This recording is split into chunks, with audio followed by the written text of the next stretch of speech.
Welcome to Mastering the Art of Success. I'm your host, Debbi.dimaggio. I could not be more thrilled to have back my guest and good friend, Ellie Shoja. Welcome, Ellie. Hey, so good to see you. I'm so happy to be back here as well. Oh my God, so much has evolved and we've gotten to know each other so much since I first had you. And I'm not going to go back to ask you about your incredible history and childhood, because people will have to go back and tune into our first podcast that we did. And that is under Debbie DiMaggio and Ellie Shoja, because there is a lot to unpack there. But we are going to move forward because But we have so much to talk about. I wrote down four things that I wanted to speak about, but let me properly introduce you. So Ellie Shoja is an author, celebrity ghostwriter, two-time TEDx speaker, and podcast host.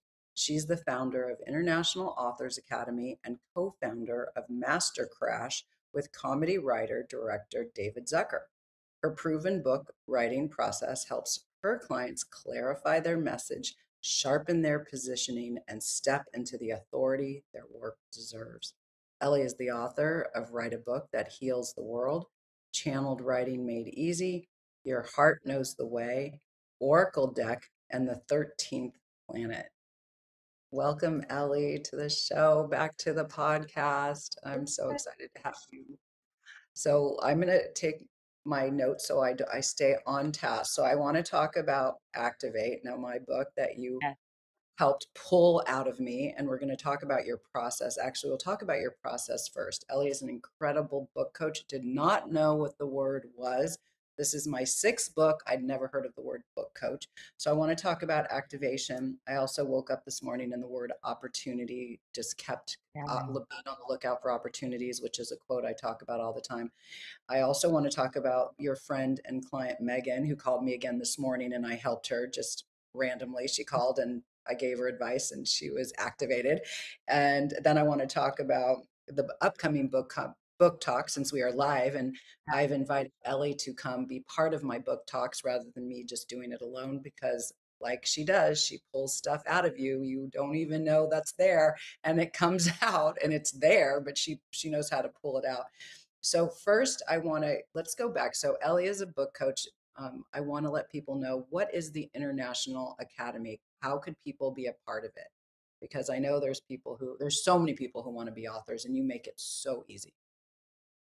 yeah. Well, I have a completely different philosophy about writing books than most people do, and that is because I try to follow the conventional uh, methodology, as they say, that everybody teaches. The conventional way of writing a book says, "Oh, you need to figure out what your book is about first." And to me, that's completely backwards because you're not supposed to decide what your book is. You're supposed to discover what your book is. And the reason over 99% of books get stuck in the middle, I believe, is because people try to decide what their book is when they don't even know what they want to say, what they have to say, what is inside of them. And then they try to force all of this stuff into, like, Yeah. cram it into one book. And when you came to me, you had 3 books in one book. And do you remember we had that conversation? I'm like, "Okay, well, this is great as an extraction document, what you had, but it's 3 different books. Which one do you want to write?" And that is the that is the hard part about writing a book. It's that the first phase of discovery, giving yourself enough space and honesty to say, "Oh, this is the message that wants to be born out of me." And when you give yourself permission to just explore without trying to force your book into a thing too early, some really magical things happen. Like your 5-step process has now a space to be born. Then you can get curious about yourself. Then you can really explore your ideas on a much deeper level when you're not trying to just force it into a shape because you think, oh, this is what it's supposed to be. That I just Does have to that stop answer you your for a question? No, that is incredible. And so So for me, when I'm talking to people about, so my method, I have my Mhm, five-step method, set in motion method to help people accomplish their goals, whatever that goal may be, personal or business, or overcoming an addiction, or going through a divorce, or their next chapter. But when I tell them to start, is like start just to unleash, to process your thoughts, mhm, and just free form writing. And that's what you tell us as writers, to just allow it, instead of what you're saying, because I'm so visual. When you were describing what you did just now, I was like, oh my God, we pick an idea and we want to stick with it because we think that's what we should do. Then we're trying to cram everything into this square, into a circle, because that's mhm, what we decided, instead of letting it breathe. It's like mhm. you allow us to let the ideas breathe free form, Yeah. and allow us to process, and then we bring it back together. So with how, when you work with Ellie, you go on Zoom with her, she pulls up your document. And the reason why I chose to work with Ellie and not anyone else was I didn't want anyone touching my words, not one word. People were asking, why don't you get someone, a publisher? And I said, no, I don't want anyone touching one word. It has to come from me, or I need to take ownership, because I can only talk about what I own and what I know innately. And so when I met Ellie, I was like, and she told me her process. This is exactly what I need. So you go up on Zoom with her. She has your document in front, and Mhm, she asks you a question, and then you start talking, and then she's writing. And then at the end of an hour, they're like, oh my God. And I thought I had my book when I went to you. And then we spent another 8 or 9 or 10 months together, and the book grew and grew. But what you pointed out to me, things that I thought, and I tell this to people all the time, because as you know, I'm referring mhm, you people all the time. You think that someone understands something that you're talking about, like the lock-in method, which is wearing mhm. headphones, and how I lock in and how I do everything when I really want to get laser focused. And you said, no, what does that mean? And so you made me, I mean, I had pages of describing what that was. And I thought it was so obvious. When I was talking to my publicist about locking in, she's like, no, I don't get it. You have to explain it. What does that mean? And so things that we take for granted that everyone will get, Mhm. do not. And Ellie pulls that message out of you. Yeah, it is fascinating to me because you have to understand when somebody's reading your book, they have no idea who you are. They have no frame of reference. They've never attended any of your classes. They don't know what you do in the world. All they have is this. Oh, all they have is this thing, that they pick up, and the pages, the words that are inside of it. So your book has to take someone by the hand and explain to them your thought process, step by step. And if we Right. lose the reader anywhere along the way, they're gonna leave kind of confused, and then they're not gonna have a good experience with your book. And the fascinating thing to me is how much we take for granted the stuff that we know. Like you're an expert in your own life, in your own methods, and how you live your life, and the things that you teach. But you forget what it was like at the very start, those Right. discoveries early on that put you on this path. And I think a sign of a really great coach, or somebody who helps you explore your ideas, and if you're doing it yourself, I say in that first phase, your guiding mechanism is curiosity. If you're Right. doing it yourself, you have to get really curious about yourself, about your ideas. What do I mean by that? How did I do that? And just kind of like keep digging into it, because we really do take for granted all of the brilliance that's inside of us. And when somebody else asks you the question, you're like, oh yeah, that's kind of a vital step. That is Right. interesting. And and that's why it's so nice to have people who are not really familiar with what you do, to be that sounding board. I tell my clients, if you don't have a book coach, that's fine. If you don't know how to be curious about yourself, that's fine. Ask the people in your life who are really great at asking questions to ask you Right. questions. Explain something to them and say, okay, just ask me any questions that come up. Where do you feel like it is unclear? What step have I skipped? And and get somebody, and we all have those people in our lives who are just endlessly curious, and they want to poke holes into everything, and those are your best friend type of a people. Not if they are critical, Right, not if right. they're That's and not if they're critical and negative, but if they're curious, because curiosity early on when you're developing your ideas and getting clarity around your ideas, the curiosity is your biggest gift. I love it. I used to be, people used to say I was nosy when I was younger because I was so curious, and it Yeah. hurt my feelings. But I couldn't understand. Um, I didn't understand, but then later in life Mhm. now, it's my superpower. I'm so curious about people. And I was always curious, but I didn't know how to combat someone who was coming at me negatively. And now it has always been my superpower because I've always been curious, not nosy, just I like to know how things work. And I'm so curious about people and their background. And I mean, going to South Africa was incredible because it was halfway around the world where I did my TEDx. And it was like, I got to ask all these questions, and I asked them, is it okay if I ask you questions? And they loved Yeah. it. And I said, ask me anything, but I love being curious. And it is where you really have strength in helping people be curious about, well, how does that really work? How do you do that? What do you mean? So because I mentioned the International Academy, tell us how people work with you on that, because I believe that is on school.com. Is that correct? Yeah, so I work with people in a couple of different ways. One is one-on-one, like you and I worked, in which case we meet every single week. We have a standing appointment, and the reason for that is because writing a book is a marathon. It's a long process. Now you can get it done in 6 months, 8 months, 10 months, but you gotta do it consistently. So when we meet every single week and we make a commitment to that, we build momentum, right? And part of that is, I say, writing is confusing most of the time. To be a writer is to be confused most of the time, which is why a lot of books don't get finished.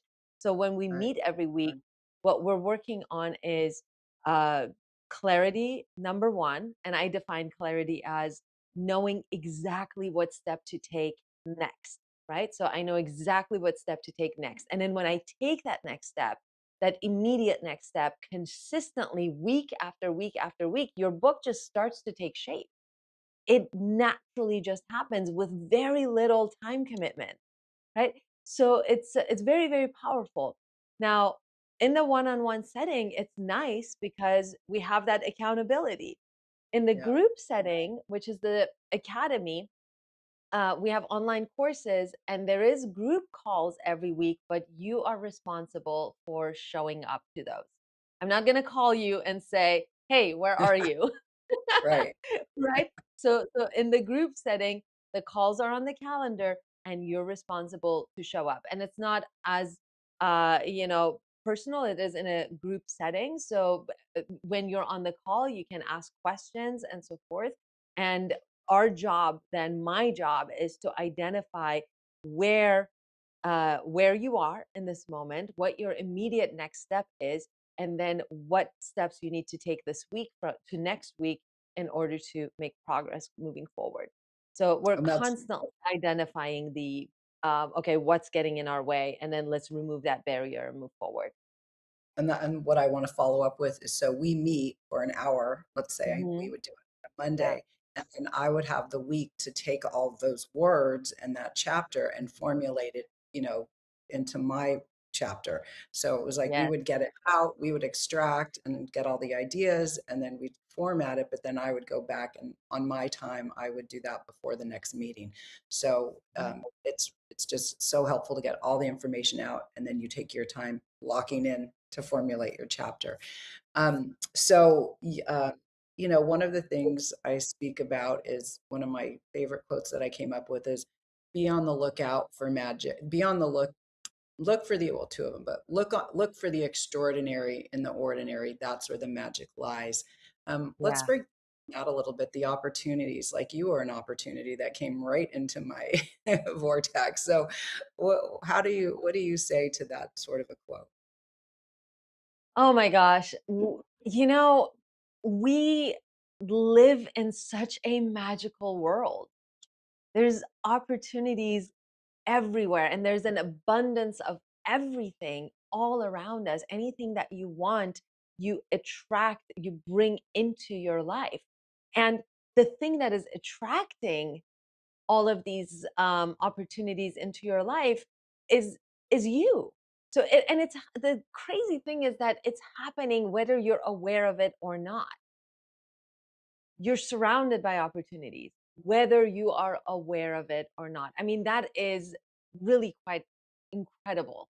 It's really quite amazing because what that means is all it takes for you to start taking those opportunities is the shifting of your perspective in this moment to notice those opportunities, right? Because the Absolutely. opportunities are there no matter what. If you're willing to notice them, you will notice them and then you can take those opportunities. If you're not willing to notice them, you're not going to notice them. But they Absolutely. don't stop coming to you because that's the nature of this world. It does not stop coming to you. It's just if you're not noticing opportunities, it's because you're not in the perception space to notice and you're not allowing yourself to see them. That's, I think, so powerful because it's like you walk into a buffet and you have a blindfold on. Yeah, you're not going to see any of the food that's around you. You take the blindfold off and you're like, oh, look, there's all my favorite dishes everywhere.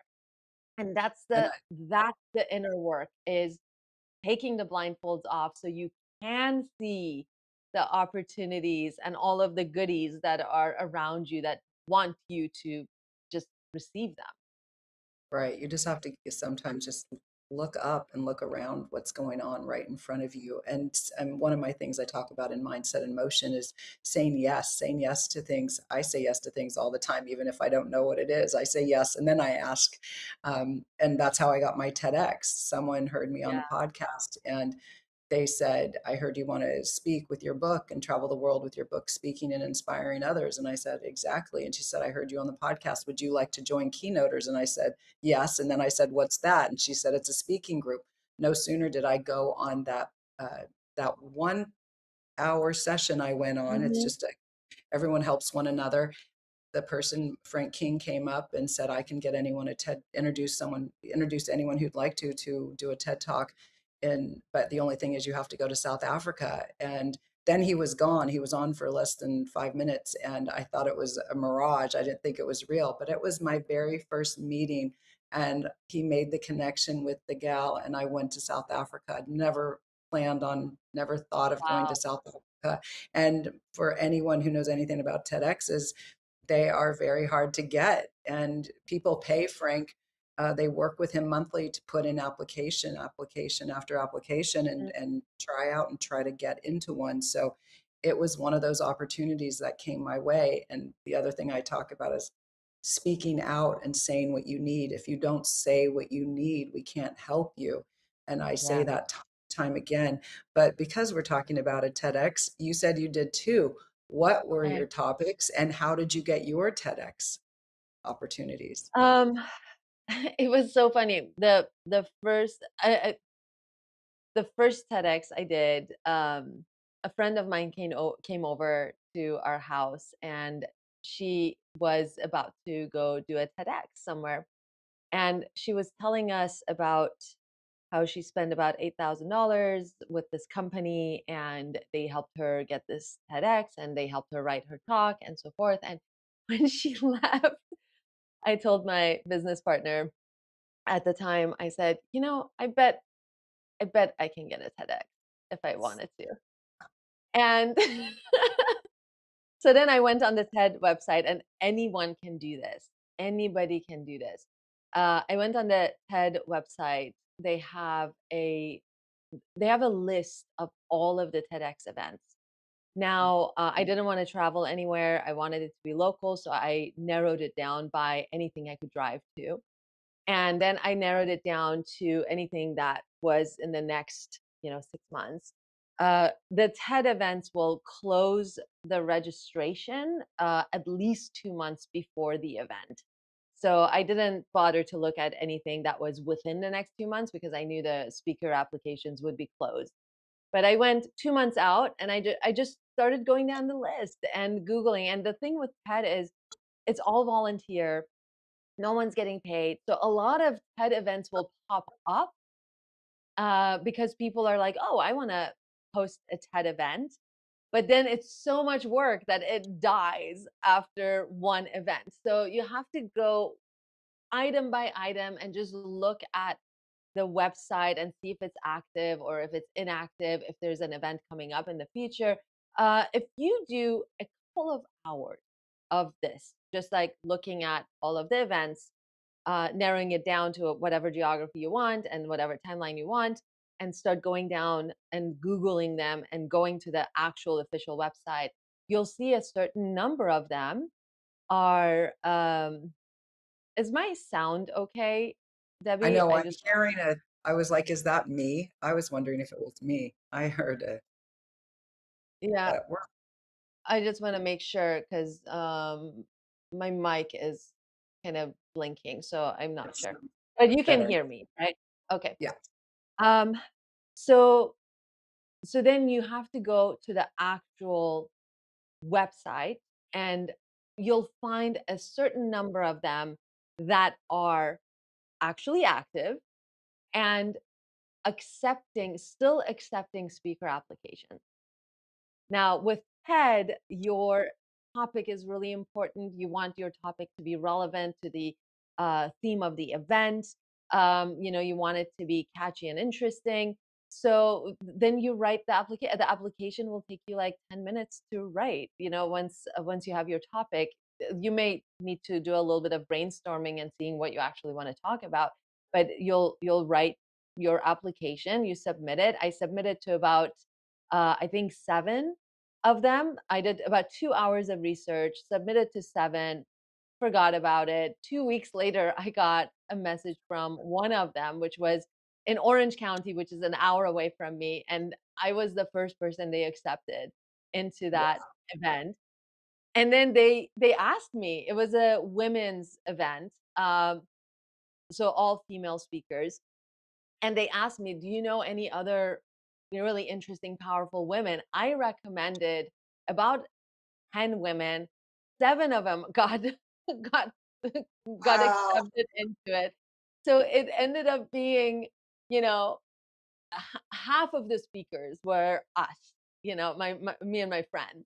And so we Wow. we hosted speaker salons at my house where I think we hosted like 4 or 5 of them, where we would invite other friends to come and listen to the talks as we were developing them and Wow. refine them and so forth, leading up to the event. And then when we went down, it was half the audience was us and of all of our friends. We all knew each other. It ended up being such a fun event. And then the second one, the same thing. I wanted to do another talk a few years later, and I did the same exact process, spent about 2 hours researching events that are coming up, submitted to a bunch of them, and got accepted into a San Diego TED event, which is a couple of hours away from me. And again, I was the first talk that Oh they my accepted. gosh. No auditions, nothing. It was so interesting. I got the acceptance letter, and then I found out that they're holding auditions for a bunch of the spots, I but I just had already learned been through. because Yeah. I was I didn't I just learned that there were auditions typically, and so you Hmm. that's Yeah. so if you Yeah. want to So write a book and you want to get a TED Talk, go to Ellie. She will help you get one as well. We have to go right to commercial break. We'll be right sure. back with Ellie Shoja.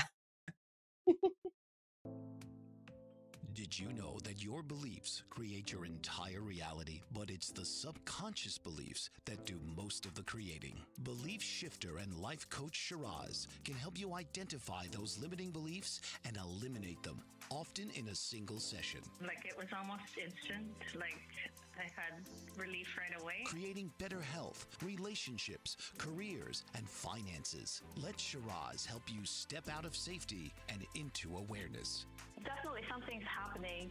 It's like a flow inside. It feels good. Whether in person or online, Shiraz provides personal coaching, belief shifting. Visit Shiraz at energeticmagic.com or call 416-529-7429. Energetic Magic. Find your greater happiness. Be well. Be aware. Be magical.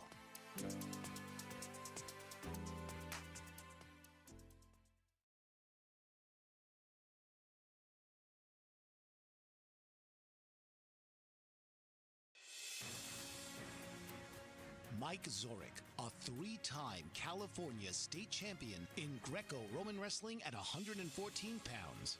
Mike, blind since birth, was born in Hartford, Connecticut. He was a six-time national placer, including 2 seconds, 2/3, and 2/4. He also won the Veterans Folk-Style Wrestling twice at 152 pounds. In all these tournaments, he was the only blind competitor.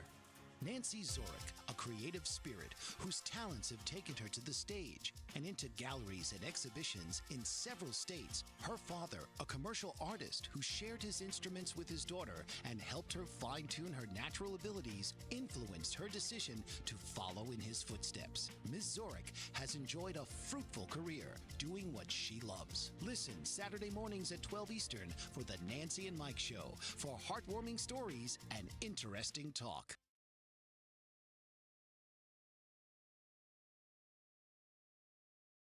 Welcome back to Mastering the Art of Success. I'm your host, Debbie DiMaggio. We are here with my book coach, Ellie Shoja. She is incredible. In my book, I talk about activation and the importance of activation in the mindset and motion method. And Ellie, just humor me. Tell me about how I activate. Oh my gosh, Debbie. Okay, so Debbie DiMaggio is one of the biggest action takers on this planet. You are so incredible, Debbie.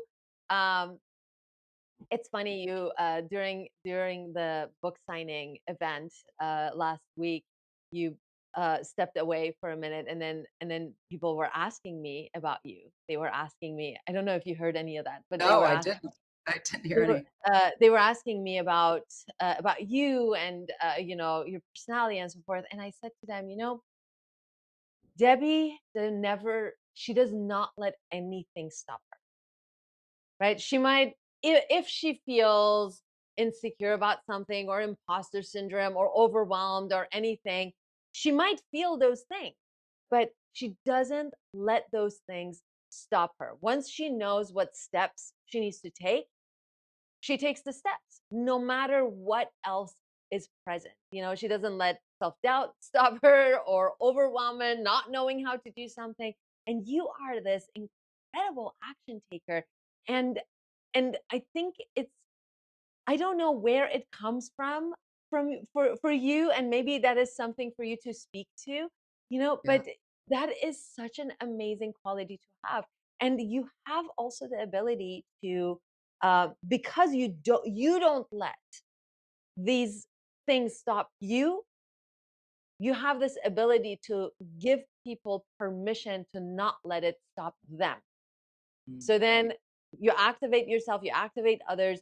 You're like, oh no, this is, yeah, you might feel overwhelmed right now, but just take that step. Just do it. Okay, what is it you need to do? Just go do that. There's no question. There's no question of whether or not. It's just the question of, okay, now that I know what to do, I'm just gonna go do it. okay, that's really helpful because I'm trying to figure out how I do what I'm doing with other people. So you're describing how I am about myself, which helps Uh-huh. me in the coaching. And I hate the word coaching. It's like, I don't like that word, but there's got to be a better word. But so, like your friend Megan, you had Megan call me out of the Yes. blue, and a client of yours, and you said she wasn't doing well. She was just kind of bummed. And you said, just call Debbie. And I'm curious how, like, you said to call me, and how are you confident that I could help her? Because then I did help her. And then she called again this morning and I just Yeah. helped her again out of the blue. She just called me and I'm like, Well, Megan called me and she had been in a funk. Now you have to understand, Megan is such a powerful individual herself, right? She is absolutely. smart. She is brilliant. She's at the top of her she's a vocal coach and she works with Juilliard musicians. Like she is at the top of Right. her field and she is so incredibly brilliant. And she has a couple of businesses and she was in a funk, right? So she called me, she was frustrated, she was doing all this stuff, and I told her two things. I said, "Listen, stop doing anything that feels like a chore, Mhm. Love right? that. Don't do stuff out of I need to do it and out of obligation. Just stop doing that. And secondly, call Debbie. She's going to sort you out." So she, and again, it Yeah. goes back to how you train us in writing. She was Yeah. containing herself into what she thought she had to do, I Mhm. guess. And then you said, no, just stop and just Mhm. don't do those things. And that's kind of you retrained us, you to retrain us in our writing. It's still our writing, but you retrain us. And that's, I guess, the importance of coaching. But so when she called me, she was in a funk and she is at the highest level. And what I say, how I help people is I guess I give them permission or I nudge them off the the building and say, because it's them that does the work in the end. Yeah. I'm just giving them that permission and a lot of context to help them. People that I know will help them. I can't help them, but during doing some of those things, but I have a lot of people I can connect them to. And I guess we talked for about an hour. I was like in my car getting my nails done. We were just talking and I'm like, well, anytime someone calls me, I say, get a piece of paper and pen because all of a sudden my mind's going to start just shooting stuff out. And when she came now a month later, she happened to come to the book signing, which was incredible last week that I pulled you in, thankfully, and thank you for coming in and supporting me in that. And she came in and she shared what I had done to help her. And I was blown away. I forgot all of the people I had referred her to. And she said she activated and implemented Mhm. everything. And Yeah. that goes back to the activation. It's, yes, I activate for myself. It's just how I am, but everyone can do it. And that's why I asked the question about the activation. Everyone can do it. And I didn't do Megan's work today when she called me Mhm. and I understood how she felt because I get those same frustrations in real estate. And so I was able to walk her through it, but she's going to do the work. I just helped Yeah. activate her a little bit and then push her over. But yeah, And so there's a thing, I'm gonna get a little religious. I'm not yeah. a Christian, but I love Jesus. And when Jesus would heal people, how did he heal people? He literally did not see the illness in them. Mm, His perception filtered out the illness to the point that he saw someone, they were seeing themselves as ill, they were mm, seeing themselves as limited, and he would look at them and he would see health and he would see possibility. And his perception, he would hold that vision with such clarity that the illness could no longer exist. wow. It had to stop existing.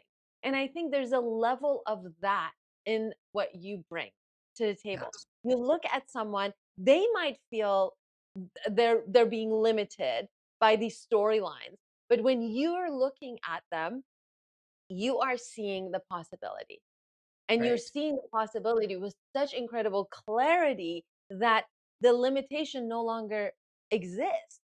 And all of those things, it's like you're not buying into the right. storyline that they have created. And you're saying, "Oh no, I okay, here's the new story that I am offering to you. The new story is that all of these doors can open for you. And I, they uh, will and they should. And just go do this and all the doors are already open. You just walk through them." it And just you reminds me of when I met Danny for the first time, and he said, well, I have a book I want to do, but I have 4 kids and I don't have time. And I yeah. said, we just met 5 minutes ago, but and I'm quite bossy when I know something in my head. I Yeah. said, nope, no excuses. I'm going to connect you to Ellie right now, and you're going to write your book. Just have a consult with her. Mhm. That's all. That's Yeah. all. Not more than 2 days later, he called me and he said, guess who's writing their book? And I, Yeah. it's And like I and took away you all that stuff that was in front of him. I know he was busy and I know he's a busy real Mhm. estate agent. He has kids and activities and everything else he does. But I was just like, doesn't exist. I know you want to do it and you need to do it. And Danny is a great example. I mean, honestly, he's gonna write the Bible for real estate agents. Like it's so powerful the book he's writing, and less than 2 months into it, working 1 hour a week, the the incredible clarity that we have, the power of this book that is being birthed out of him. And he tells me, he's like, this is my favorite part of the week. And Right. he doesn't need to do any work outside of our calls, and it's still getting done, and it's Yeah. really fun and it's really exciting, so it's and that's the thing. It's like they see the limitation of, I have 4 kids, I have a business, I have this, I have that, and you're like, no, no, no, no, there's no limitations here. It can happen so much faster and so much easier than you're imagining. Just talk to her and you'll see. And then and then a whole new world has opened up. Like for you, a whole new world of speaking has opened up, Absolutely. and of coaching has opened up. And that's like opening up for him, just like 1 hour of getting on a call and having fun a week. Right. And it is truly fun. Anyone who thinks that it's a lot of work, it is not. She allows you, in the Mhm. beginning, I had a lot written, but she allows you just to write, write, write. Don't make it Yeah. hard. Just get everything out, and then you meet, and she takes the reins. So she's driving the car, meaning that you're writing for us, and we could just freely talk, and we're not hindered by anything. It's not like we have to put pen to paper or we have to correct our spelling. Yeah. It's like you just allow us to get our message out, and it's easy and it's fun, and it's just I'd say, Adam, you go golf, I'm going to do this, and it's very easy. And so that's how I look at, when I'm helping people and answering their questions, or I'm not seeing what they're seeing. But believe Mm. me, I've been there before. I walked into your house one day, I was so depressed. I just got off the phone with someone who was paying close to $80,000 to Wow. to to get his book published, and he had teams Wow. of all of these specialists. And I got so depressed, and my book was just about to be finished. And I said, I guess I'm done. I guess I can't do this, because I'm not going to spend 60, 80,000 to do whatever I need to do. I'll just write it and be done with it. And then I came to your house and you told me about speaking websites and this, and I'm like, oh God, I don't have another website. And I was like, oh my God, that's going to take more energy. And anyway, I was super frustrated, and you somehow, as you always do, just got me just calm. And I think with like a couple weeks later, my website was fully in motion, Mhm. bookdebbi.com. Beautiful. And you just those are that's how, like, so I do get frustrated, but then I just kind of get back on the horse, and I try to tell people it's okay. Like I told Megan today, I get that way too. I get frustrated if someone wants to question me, Yeah. or question my work or my value. Of course it's frustrating, especially, real estate. I've been doing it for 35 years. I can do it in my Mhm. sleep. I'm very good at what I do, and she's Yeah. very good at what she does. So she was trying to speak with a client, and I said, I get it, I understand you, how you're feeling. Then I said, now I asked her a few more questions, and then I said, I see it from your client's point of view, because he only has this much information, but you Mhm. just gave this much information. Make sure you write that out and bring in his wife. And then she said, oh yeah, she really sees the value. I go, well, write it out.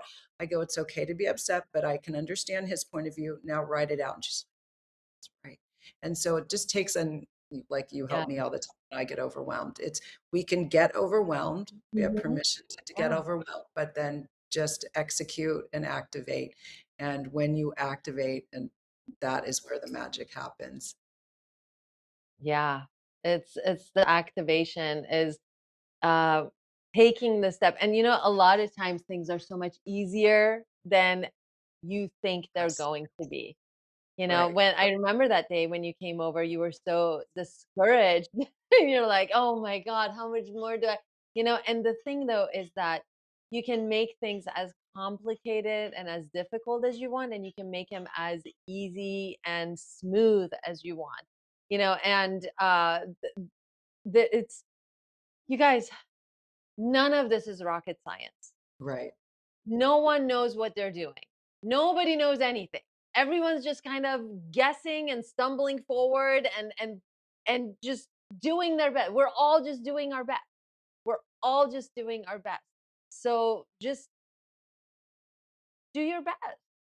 Like with that day, there's like, yes, okay, you could spend $80,000 and get your book published, or you can spend $3,000 and get your book published.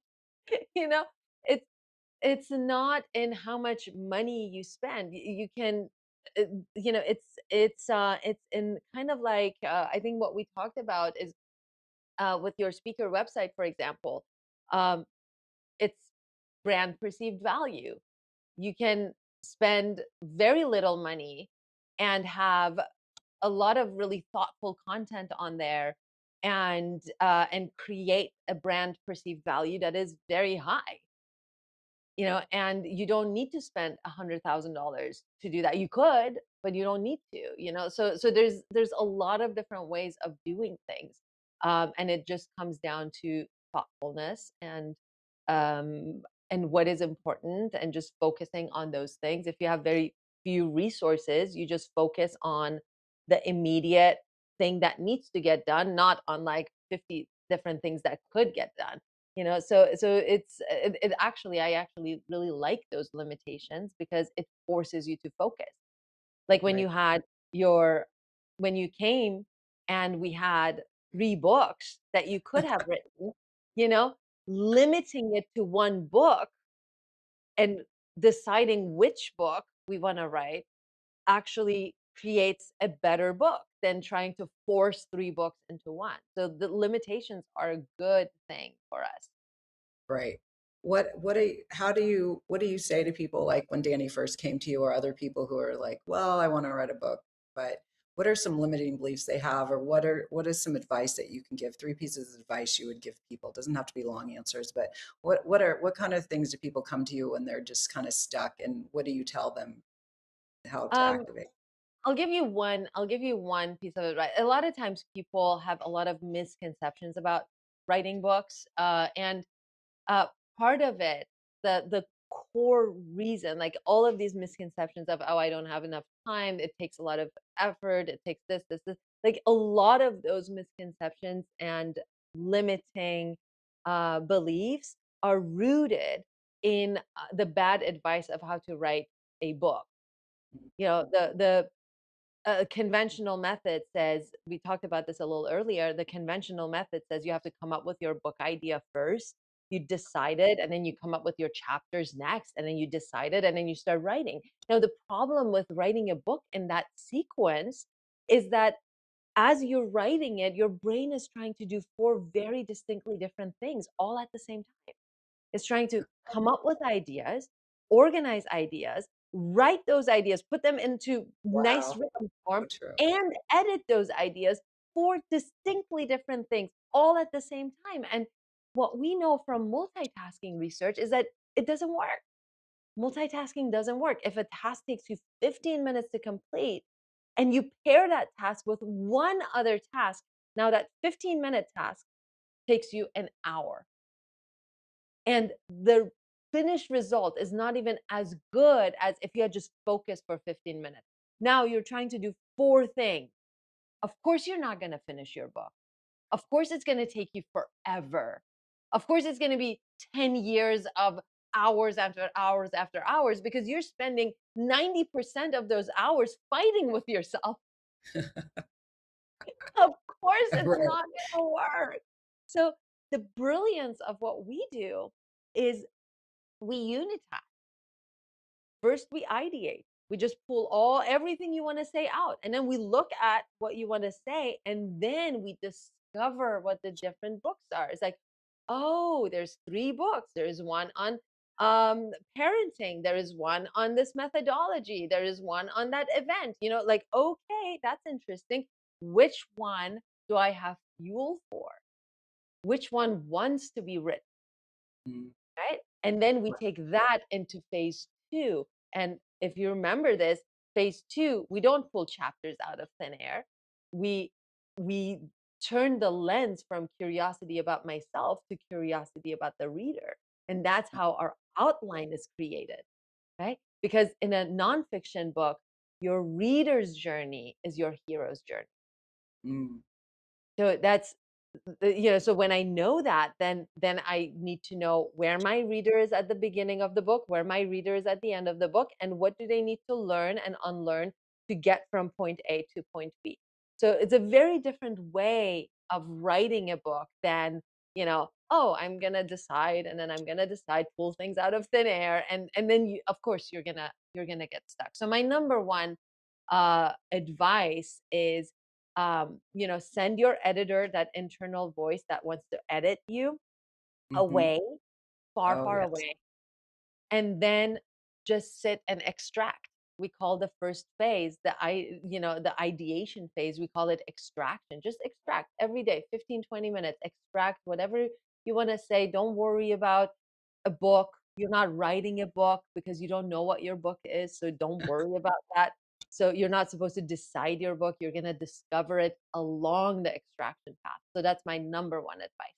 I love it. It just gives people permission to just write and just get it out. And like you said, extract.